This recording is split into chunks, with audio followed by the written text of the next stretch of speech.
Olá, meus amores, tudo bom?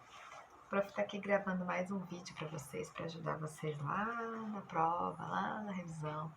Vou deixar tudo bonitinho no site para ajudar vocês, né? Esse último bimestre nós estamos falando de química orgânica. A gente vai precisar saber um pouquinho da história da química orgânica, um pouquinho da característica desse carbono, né? E as características gerais também dos compostos orgânicos. Mais ou menos parecido com o quiz, não vai estar tão difícil não, tá? Quem estudar eu tenho certeza que vai bem. É uma matéria mais tranquila, eu acho que o ano passado, que o mês passado foi, né? Gente, então ali. Lá em 1777, a química orgânica ela era dividida em orgânica e inorgânica. Orgânica eram os compostos vivos e a inorgânica era o que pertencia ao reino ali animal, tá?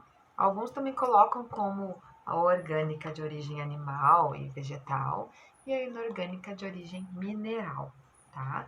Mas o mais importante nessa época é que eles acreditavam que não se podia ser feito nada em laboratório, esses compostos só podiam vir da natureza, tá bom?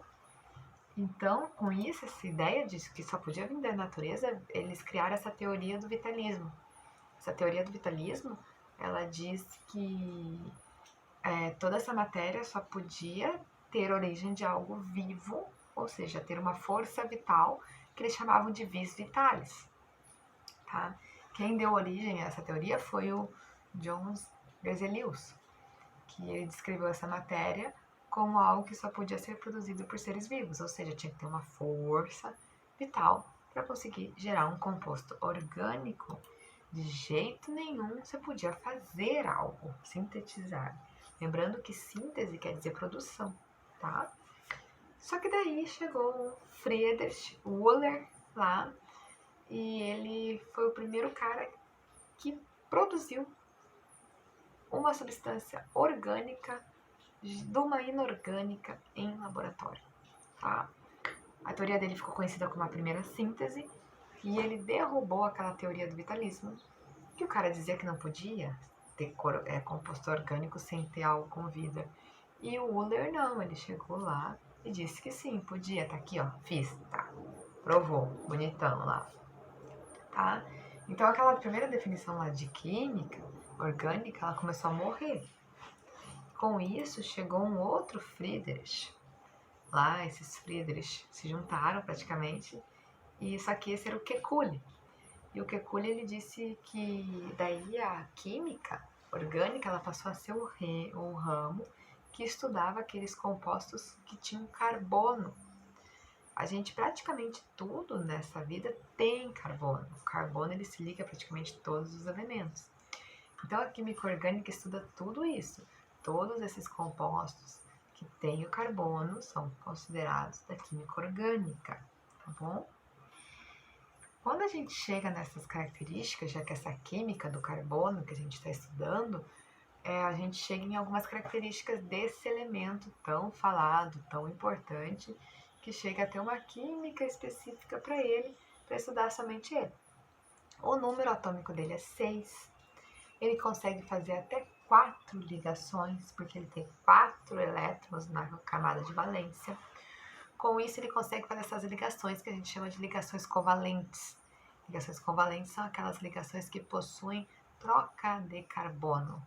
Então, ele tem 4 carbonos lá, ele consegue fazer 4 ligações porque ele consegue fazer 4 trocas de carbono, tá bom? Para que haja esse equilíbrio ali. Sendo que ele consegue se ligar a hidrogênio, a metais, semimetais.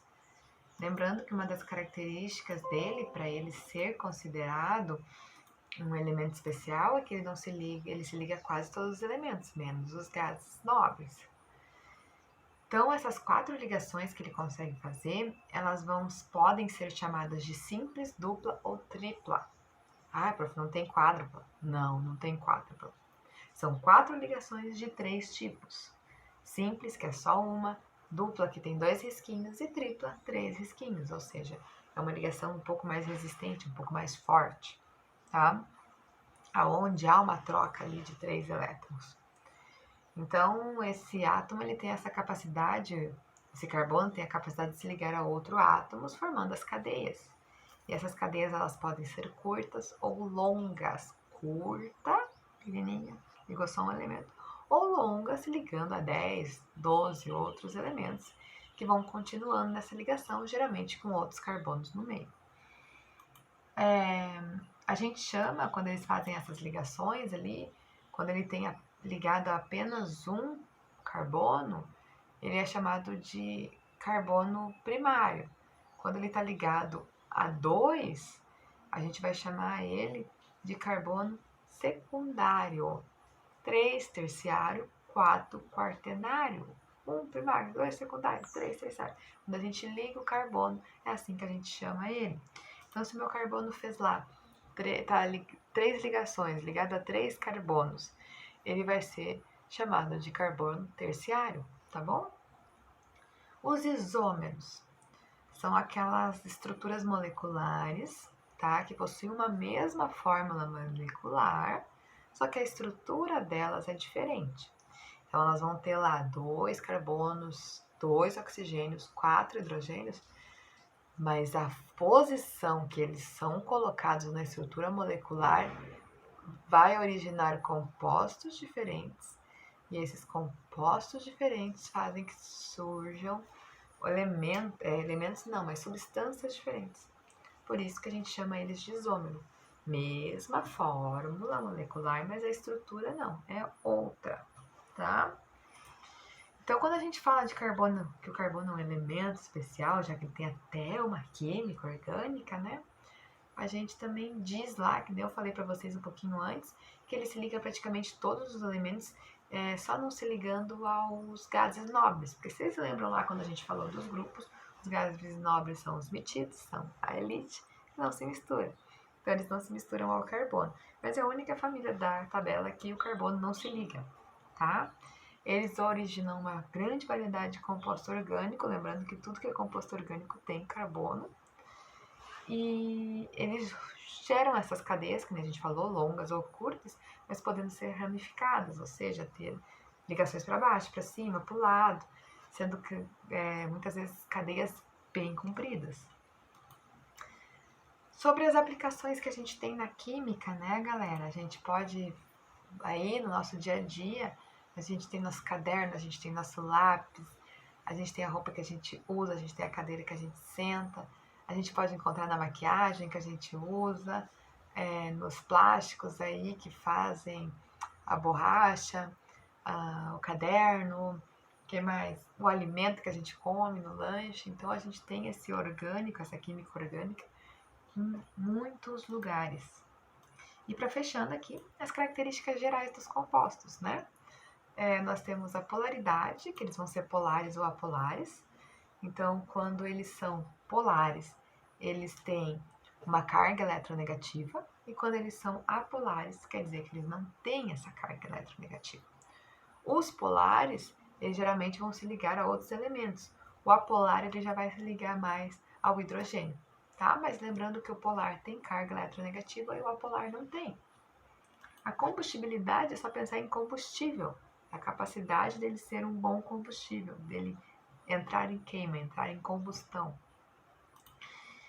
O ponto de fusão e ebulição, lembrando que aqui é um pouquinho diferente daquela esqueminha lá de estados físicos. A fusão é quando há o congelamento e a ebulição é quando há a evaporação, tá?